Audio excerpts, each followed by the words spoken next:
Story 1 by Adrian. I was 16. I don't even remember which month it was, but I know it was sometime during the summer. My parents were gone for the weekend, so I was spending those 2 days alone, doing whatever I wanted, mostly cycling between watching YouTube, gaming and grabbing snacks from the kitchen.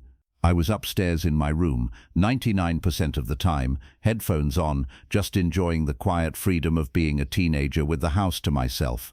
At some point, while gaming, I started hearing voices. At first, I thought maybe a video had started playing in the background, but when I checked YouTube, everything was paused.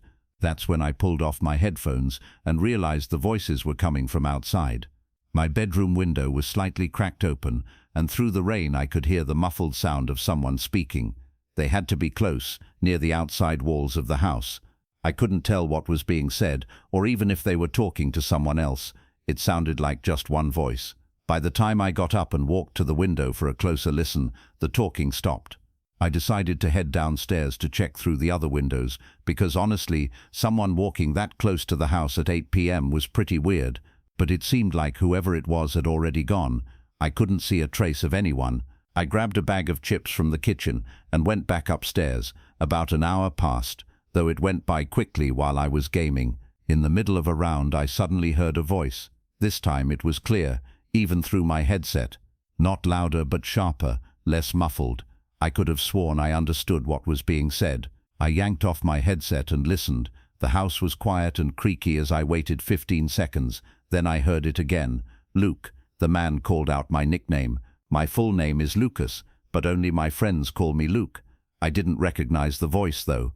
And worse, I was almost certain it was coming from inside the house, below me. My stomach dropped. I quietly set the headset on the desk, crept to the bedroom door and carefully eased it open so it wouldn't creak. Just then the voice came again, calling my name softly, almost friendly. Not a yell, more like someone casually calling out to ask a question.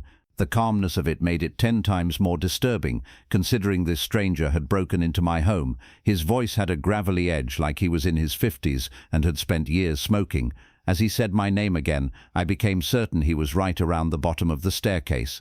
I backed up quickly, leaving the door open, too scared to close it and risk making noise. I hurried to the back window, pushed it open further and slipped out onto the roof. It wasn't a full roof, just the sloped overhang of the front porch, maybe 3 or 4 feet wide, wet and slippery from the rain. Definitely not safe, but I had no choice. Hiding in my room would mean getting found before I could call the cops, and that's when I realized I had messed up. My phone was still on the desk. I had been so focused on getting out that I hadn't even thought about it. I leaned toward the window, ready to slip back in and grab it, but as I peered inside, I froze.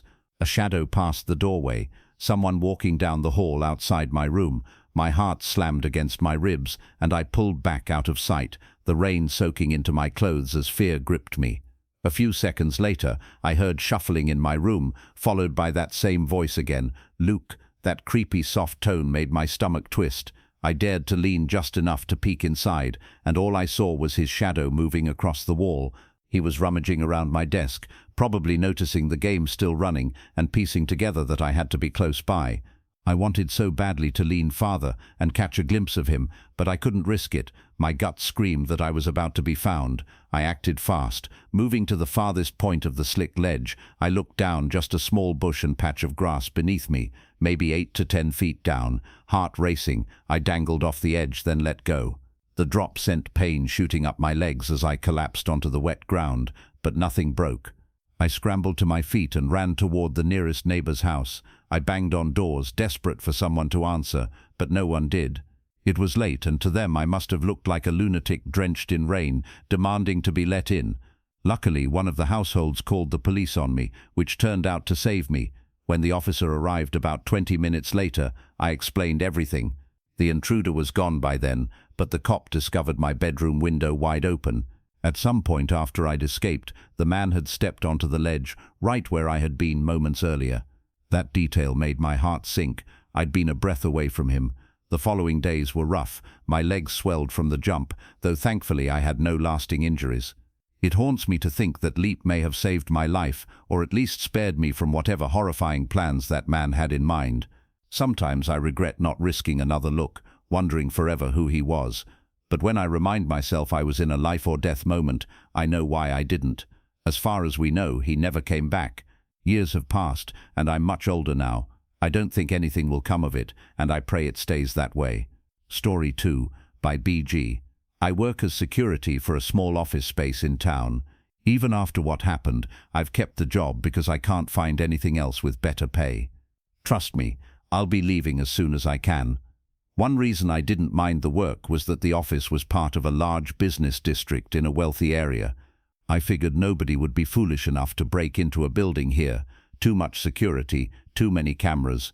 Still, I clocked in at 10 p.m., did my first rounds to activate the detection systems, then settled into the security office. Calling it an office was generous. It was more like a windowless closet. Boring and claustrophobic. That's why I usually walked the halls more often than required. Officially, I was supposed to patrol every hour, but sitting and staring at monitors was unbearable. That night, though, it was pouring too hard for outside walks. To make matters worse, the rain fogged up the cameras, leaving the outdoor ones practically useless. Just 30 minutes into my shift, the monitor alerted me, motion detected at the front of the building. The camera feed was blurry, but I could just make out the faintest movement, like someone was standing outside the main door. I left the office, went downstairs and opened the door to check. Rain lashed at me, but no one was there. Just an empty, stormy night. Strange, but I shrugged it off, reset the alarm, and went back upstairs. I'd barely sat down for 5 minutes when I heard a phone ringing. Story 2 by BG. I work as security for a small office space in town. Even after this incident, I've kept the job simply because I can't find anything else with better pay. Trust me, the moment I can, I'll be gone. The office is part of a large business district in a wealthy part of town. That's one reason I never minded working here. I couldn't imagine anyone being bold enough to break in. With so many cameras and monitoring systems, it just didn't seem like the kind of place you'd target. That night, I clocked in at 10 p.m., did my first rounds to activate the detection systems, then settled into the so-called security office, which was more of a closet than an office. No windows, no comfort, just me, a desk, and the monitors. I usually walked around more often than required, just to keep myself from going stir-crazy, but the heavy rain kept me indoors. To make matters worse, the downpour fogged the outdoor cameras, rendering them nearly useless. About 30 minutes into my shift, an alert popped on the monitor, motion detected near the front entrance. The blurry feed showed faint movement, like someone standing just outside the door. I grabbed my flashlight and headed downstairs, but when I opened the front door, no one was there, just pounding rain and an empty street. I reset the alarm, brushed it off and went back upstairs. Barely 5 minutes later, I heard a phone ringing. Not the security phone on my desk. This was coming from a floor below, inside one of the offices. Annoyed, I went down and followed the sound. It led me into a typical office space, rows of desks in the dark, except for one glowing phone in the middle of the room. Its screen flashed. Unknown caller. It didn't make sense. Why this phone? Why not the reception desk line that was publicly listed? How would anyone even know this obscure office extension? Curiosity ate at me, but I didn't dare answer. Not my place, and I could have been fired if anyone found out. I left it alone, but I couldn't silence it. So for the next hour, I sat upstairs with that damn phone ringing over and over, echoing faintly through the empty halls. By 1 a.m., I forced myself to do another walkthrough, just the usual rounds, which only took 10 minutes.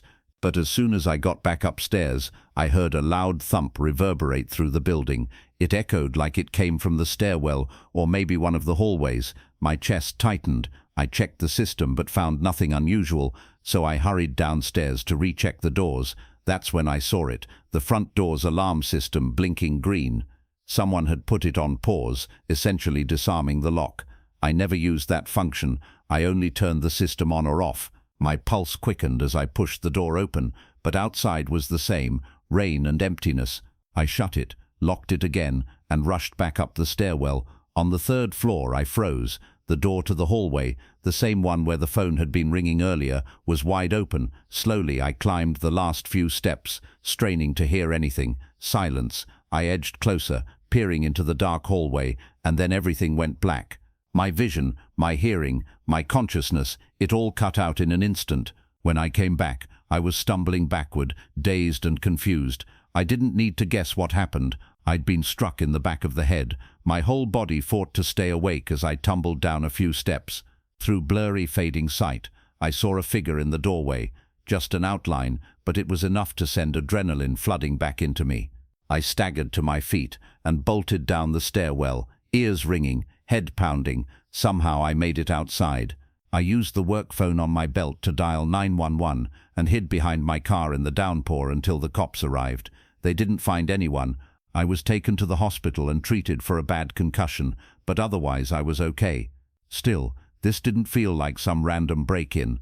Too many things lined up. The intruder picked a rainy night when the cameras were useless. They somehow knew a private office extension not available to the public. They even knew the exact function of the alarm system, how to disengage it without setting it off. That doesn't sound like coincidence. It sounds professional, and the hit to my head, it was brutal, enough to drop me in seconds. I never got a clear look at the guy, just a blurry shape. Nothing useful for the police. The company never told me anything either. No updates on whether something was stolen, who it might have been, or why it happened. Nothing. Just silence. I'm still working there months later, but every shift I feel on edge. I know I'll never get answers, and maybe that's what unsettles me the most. Until I find a new job, all I can do is stay alert, watching, listening, waiting, hoping it doesn't happen again. Story 3, by Anonymous. A few months ago, my buddy Thomas and I were hanging out at my place. Neither of us had work the next day, so we were just relaxing, having some beers and talking about plans. Honestly, we hadn't intended on staying up too late, but by around 10 p.m. I offered him the couch. It wasn't unusual. Thomas still lived with his parents, so crashing at my place gave him some space. We even started making plans for the morning, and what was supposed to be a casual hangout was turning into a fun weekend. Since Thomas hadn't brought any clothes, he decided to drive the 5 minutes back to his house to grab a few things. That way he could drink a little more when he returned, and still have everything for tomorrow. The storm outside had gotten worse by then, though I hadn't noticed it until I stepped onto the porch. Instead of waiting outside, I went back in, settled on the couch, and scrolled on my phone while sipping my beer. 15 or 20 minutes later, there was finally a knock on the door. Expecting Thomas, I casually opened it, only to nearly drop my glass. It wasn't Thomas. Standing there was a man dressed almost entirely in black, drenched from head to toe in the storm. He looked exhausted, but his tired expression was masked by an unsettling smile. Even half drunk, there was no chance I would have willingly opened the door for him had I known. Normally, I checked first, but I was expecting my friend. Before I could say a word, the stranger slid one foot into the doorway, peering inside at me. My instincts screamed at me to shut the door. I quickly muttered an apology, saying I'd mistaken him for someone else, and reached to close it, but he didn't move his foot. He just kept smiling. For 4 or 5 tense seconds, we stood there, me trying to close the door, him silently blocking it. Finally, he stepped back, still smiling as I slammed it shut. I went straight to the couch and texted Thomas, "Watch out for the creep outside." Honestly, it was more of a joke than anything. The whole situation seemed so absurd that I tried to laugh it off. But time kept passing, longer than it should have taken for Thomas to return. I figured maybe the storm delayed him until I noticed his car parked at the curb. Confused, I opened the door, expecting to see him. He wasn't there. I stood in the rain, staring at his car. It was off. No movement inside. I called his phone, and immediately a light flashed from within the car. It was definitely his, but the car was empty. My chest tightened. Something was very wrong. I shouted his name, but the storm swallowed my voice. Drenched, I suddenly remembered the stranger from earlier. A sickening realization hit me. Thomas could have run into him. Panic set in. I bolted back into the house, locked the door, and kicked off my shoes. That's when I noticed something worse. The hallway was dark, pitch dark. I was sure I had left the lights on earlier. Slowly I walked toward the end of the hall, the storm rumbling outside, silence pressing in from within. My skin crawled as I turned the corner and froze. There, against the wall, the faint outline of a man stood perfectly still, pressed flat as though hiding. I stared too long. After a few seconds he stepped forward with purpose, raising one arm. Something glinted in his hand, though in the dim light I couldn't make out what it was. I didn't wait. Every muscle in my body screamed to move, and I ran, bursting through the front door into the storm, sprinting across lawns until I collapsed on a stranger's porch. From there I called the police, shaking and soaked. Through the rain I watched as two officers approached my house. At first they walked calmly, but suddenly both raised their weapons and charged inside. Seconds later I learned why. The man was still there, lurking in the hallway. They chased him out the back door, but he vaulted a fence and vanished into the storm. When I explained everything, the officers began searching for Thomas. Within minutes they found him locked inside a car down the road, tied up. My blood ran cold when I realized what had happened. The stranger had intercepted him, forced him at gunpoint into that car, and then come back to my house to do the same to me. When I saw him raise his arm in the hallway, he hadn't just been holding something, he had been pointing a gun at me. Had I noticed it in time, I might have frozen instead of running, leaving both of us at his mercy. The car he'd used was stolen earlier that night, leaving the investigation at a dead end. He disappeared completely. We never found out who he was, what he wanted, or why he targeted us, and that's what unsettles me the most.